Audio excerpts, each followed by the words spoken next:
Hey guys, in this video I'm going to show you how to fix RPCS3 the PS3 application likely crashed. You can close it. Now if you're getting this error, to fix that, what you have to do is first of all head over to your web browser and go to their official website, and then go to the compatibility tab on the top, and then now you have to find the name of the game that you want to play on the RPCS3 emulator.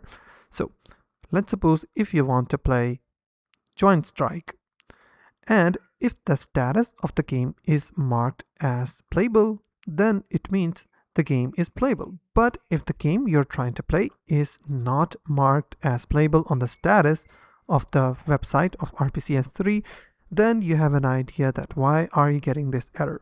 But let's suppose if the game status is playable on their website, then which means there's another issue which may be related to the old version of the RPCS3. If you're using an old version, it can cause the issue. Then what you have to do is simply go to the downloads tab on their website, and you have to download the latest website, the latest version of the RPCS3, and then check if the problem is fixed or not.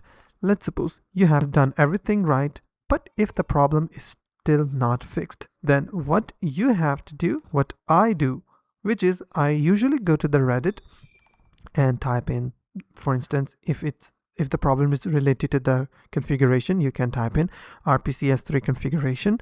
And if you have a specific issue, then for instance, if this person has made a post that how to install Uncharted 3 on this RPCS3, and then it has got 32 upvotes and 3 comments. You can be specific or you can be generic. It's up to you. And there are tons of people which are also getting the specific problem that you are getting. Some people will reach you out within 3 days and tell you that how to fix those problems. So if you found this video helpful, please hit the like button, and also don't forget to subscribe.